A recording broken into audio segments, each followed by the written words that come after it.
ಬಂದಿರ್ತೀನಿ. ನಿಮಗೆ ಬಂಧುಗಳೇ, ಜನಚೈತನ್ಯ ಮೈಸೂರಿನಲ್ಲಿ ಸಂಗೀತ ಕ್ಷೇತ್ರದಲ್ಲಿ ವಿಶೇಷವಾಗಿ ಒಳ್ಳೆಯ ಕೆಲಸಗಳನ್ನು ಮಾಡ್ತಾ ಇದೆ. ನಮಗೆ ಬಹಳ ಜನಕ್ಕೆ ಈ ಆಧುನಿಕ ಬದುಕಿನ ಧಾವಂತದಲ್ಲಿ ಸಂಗೀತ ಕೂಡ ನಿತ್ಯದ ಬದುಕಿನ ಜಂಜಡಗಳಿಂದ ಬಿಡುಗಡೆಗೊಳಿಸಿ ನಮ್ಮ ಮನಸ್ಸಿಗೆ ಒಂದಿಷ್ಟು ಮಾನಸಿಕ ಆರೋಗ್ಯವನ್ನು ಕೊಡೋದಕ್ಕೆ ತುಂಬಾ ಸಹಕಾರಿಯಾಗಿದೆ. ಇದನ್ನು ನಾನು ಹೇಳ್ತಾ ಇರೋದಲ್ಲ, ವೈದ್ಯಕೀಯ ಜಗತ್ತು ಹೇಳ್ತಾ ಇದೆ.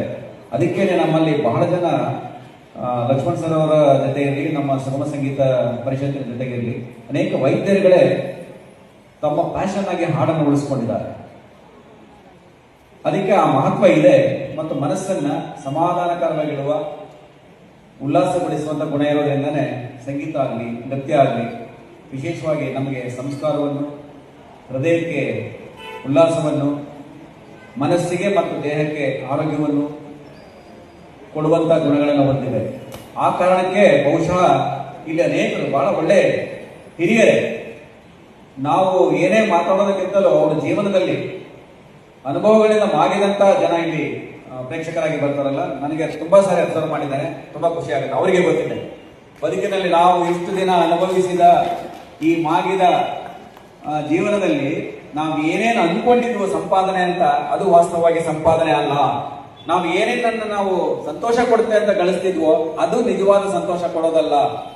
ಅವೆಲ್ಲವನ್ನು ಮೀರಿ ನಾವು ಇರುವ ಈ ಸಮಾಜದಲ್ಲಿ ಇರುವಷ್ಟು ದಿನ ನೆಮ್ಮದಿ, ಸಂತೋಷದಿಂದ ಮಾನಸಿಕ ಮತ್ತು ದೈಹಿಕ ಆರೋಗ್ಯವನ್ನು ಕಾಪಾಡಿಕೊಳ್ಳಲಿಕ್ಕೆ ಇಂಥ ಸಂಗೀತದ, ನೃತ್ಯದ ಸ್ಪರ್ಶಗಳು ಬೇಕು.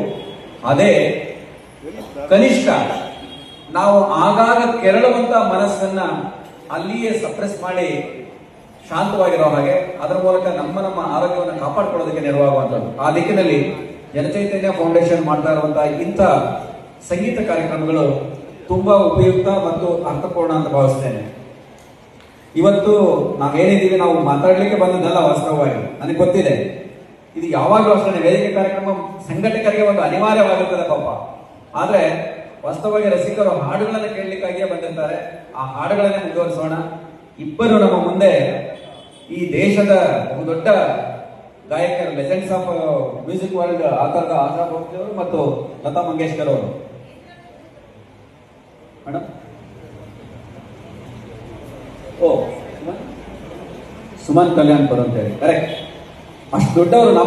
ಎಷ್ಟೋ ಸಾರಿ ನಾವು ಇವಾಗ ಗೀತೆಗಳು ನಮಗೆ ಇಲ್ಲಿ ಬಂದಿರೋ ರಸಿಕರ್, ನಾನು ಹೇಳ್ತಾನಲ್ಲ, ರಸಿಕರಲ್ಲಿ ಹಿರಿಯರಿದಾರಲ್ಲ, ಆಶಾ ಭೋಸ್ಲೆ ಅವರು ಮತ್ತು ಲತಾ ಮಂಗೇಶ್ಕರ್ ಇರ್ಬೋದು, ಅದಕ್ಕಿಂತ ಹಿಂದಿನ ಮೊಹಮ್ಮದ್ ರಫಿ ಅವರು, ಇಂಥ ಹಾಡುಗಳನ್ನು ಕೇಳಿರ್ತಾರಲ್ಲ ಪುಣ್ಯವಂತರು. ನಮಗೆ ಆ ತರದ ತಾಳ್ಮೆಯಿಂದ ಕೇಳಿಸಿಕೊಳ್ಳುವ ಗುಣವನ್ನೇ ನಮ್ಮ ಈ ಕಾಲದಲ್ಲಿ ಕಳ್ಕೊಂಡ್ಬಿಟ್ಟಿದ್ದೀವಿ ನಾವು. ತುಂಬಾ ಒಳ್ಳೆಯ ಗೀತೆಗಳು, ಎಂಥ ಗೀತೆಗಳು ಅಂತಂದ್ರೆ, ಕೆಲವು ಗೀತೆಗಳಿಗೆ ಅವರವರದೇ ಆಯ್ಕೆಗಳಿರ್ತದೆ. ಆ ರಸಿಕರಿಗೆ ಆ ಗೀತೆ ಬಂದ್ಬಿಟ್ರೆ ಎಷ್ಟು ಖುಷಿ ಆಗ್ತಾರೆ ಅಂದ್ರೆ, ಒಂದು 40 ವರ್ಷ 50 ವರ್ಷ ಹಿಂದಕ್ಕೆ ಅವರು ಯುವಕರಾಗ್ಬಿಡ್ತಾರೆ.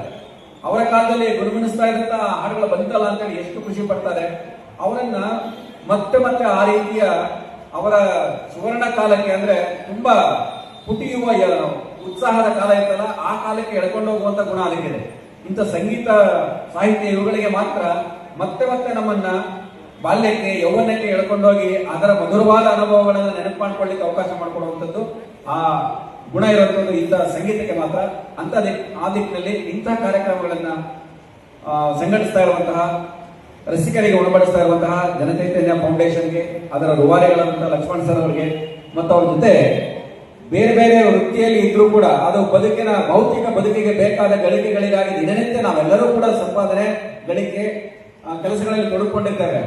ಆದ್ರೆ ಬೇರೆ ಬೇರೆ ವೃತ್ತಿಯಲ್ಲಿ ತೊಡಗಿಕೊಂಡಿದ್ದು ಕೂಡ ಪ್ರವೃತ್ತಿಯಾಗಿ, ಪ್ಯಾಷನ್ ಆಗಿ ಹಾಡುಗಾರಿಕೆಯನ್ನ, ಸಂಗೀತವನ್ನ, ನೃತ್ಯವನ್ನ ಉಳಿಸ್ಕೊಂಡಿದಾರಲ್ಲ ತುಂಬಾ ಜನ ಅಂತವ್ರೆ. ಇವರು ಯಾರು ಕೂಡ ಬರೀ ಗಾಯಕರಷ್ಟೇ ಅಲ್ಲ, ಬೇರೆ ಬೇರೆ ವೃತ್ತಿಗಳಲ್ಲಿದ್ದಾರೆ. ಆದ್ರೆ ಗಾಯನವನ್ನ, ಹಾಡುಗಾರಿಕೆಯನ್ನ, ಸಂಗೀತ ಕೇಳೋದನ್ನು, ಹಾಡೋದನ್ನು ಅವರ ಪ್ರವೃತ್ತಿಯಾಗಿ ಪ್ಯಾಷನ್ ಉಳಿಸ್ಕೊಂಡಿದಾರಲ್ಲ. ಯಾವುದೂ ಪ್ಯಾಷನ್ ಇಲ್ಲವೇ ಇಲ್ಲ ಅಂತ ಅನ್ನೋ ಮನುಷ್ಯ ಬಹುಶಃ ಇಲ್ಲಿ ಇರ್ಬೇಕಾಗಿಲ್ಲ ವಾಸ್ತವವಾಗಿ ಜಗತ್ತಿನಲ್ಲಿ. ನಿಮ್ಗೆಲ್ಲರಿಗೂ ಕೂಡ ನಿಮ್ಗೆ ಅರಿವಿಂದಾನೆ ನಿಮ್ಮ ಮನಸ್ಸಿನಲ್ಲಿ ಆ ಪ್ಯಾಷನ್ ಇದೆ.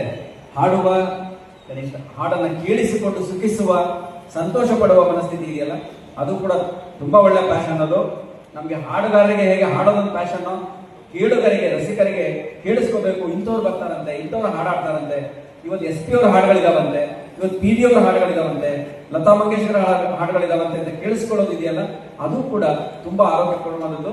ಬರೀ ನಮಗೆ ವೈಯಕ್ತಿಕವಾಗಿ ಅಷ್ಟೇ ಅಲ್ಲ, ಸಮಾಜದ ಸ್ವಾಸ್ಥ್ಯವನ್ನ ಕಾಪಾಡುವ ದಿಕ್ಕಿನಲ್ಲಿ ಕೂಡ ಮನಸ್ಥಿತಿಗಳನ್ನ, ಒಟ್ಟಾರೆ ಈ ಮಾಸ್ ಮನಸ್ಥಿತಿಯನ್ನ ಶಾಂತವಾಗಿ ಪ್ರಫುಲ್ಲವಾಗಿಡೋದು ತುಂಬಾ ಅವಶ್ಯಕತೆ ಇದೆ. ಆ ದಿಕ್ಕಿನಲ್ಲಿ ಇಂಥ ಅಪರೂಪದ ಕಾರ್ಯಕ್ರಮವನ್ನು ಸಂಘಟಿಸಿರುವಂತಹ ಜನಚೈತನ್ಯ ಫೌಂಡೇಶನ್ ಲಕ್ಷ್ಮಣ್ ಸರ್ ಅವರಿಗೆ, ಅವ್ರ ಜೊತೆಗೆ ಹಾಡುಗಾರಿಕೆಯಲ್ಲಿ ಸಾಥಾಗಿರುವಂತಹ ಎಲ್ಲ ಪ್ರಸಿದ್ಧ ಗಾಯಕರು ಗಾಯಕಿಯರಿಗೆ, ಮತ್ತು ನಿಜವಾಗಿಯೂ ಯಾವುದೇ ಕಲೆಗಳು ಉಳಿದು ಬೆಳಿಲಿಕ್ಕೆ ಅದನ್ನ ಪ್ರದರ್ಶಿಸುವ ಹಾಡುವ ಗಾಯಕರು, ನೃತ್ಯಗಾರರು, ಕಲಾವಿದರು ಎಷ್ಟು ಮುಖ್ಯವೋ ಕಲಾ ರಸಿಕರಾಗಿ ನೀವು ಅಷ್ಟೇ ಮುಖ್ಯ. ನಿಮ್ಮನ್ನ ವಿಶೇಷವಾಗಿ ನಾನು ಅಭಿನಂದಿಸ್ತಾ, ನಾನು ದೂರದಲ್ಲಿದ್ದೆ, ಹೌದು, ಲಕ್ಷ್ಮಣ್ ಸರ್ಗೆ ನಾನು ಹೇಳಿದ್ದೆ ಲೇಟ್ ಆಗಬಹುದು ಅಂತ. ಅಂಶಿ ಸರ್ ಅವರು ಯಾವಾಗ ಅವ್ರು ತುಂಬಾ ಒತ್ತಡದಲ್ಲಿ ಇರ್ತಾರೆ, ನಮ್ಗೆ ಗೊತ್ತಿಲ್ಲ ಅವರ ಜವಾಬ್ದಾರಿಗಳು ಎಷ್ಟು ಅಂತ. ಸರ್ಗೆ ದಯವಿಟ್ಟು ಹೇಳಿ, ನಾನೊಂದು 1/4 ಗಂಟೆ ಅರ್ಧ ಗಂಟೆ ಲೇಟ್ ಆಗ್ತಾ ಇದೆ, ಆವಾಗಲೇ ಬಂದ್ರೆ ನಾನು ಬಂದ್ಬಿಡ್ತೀನಿ ಅಂತ ಹೇಳಿದ್ದೆ. ಸರ್ಗೆ ನಾನು ಮತ್ತೊಮ್ಮೆ ಕ್ಷಮೆ ಕೋರಿ ನಿಮ್ಗೆಲ್ರಿಗೂ ವಂದಿಸಿ ನನ್ನ ಮಾತು ವಿರಾಮ ಕೊಡ್ತೇನೆ.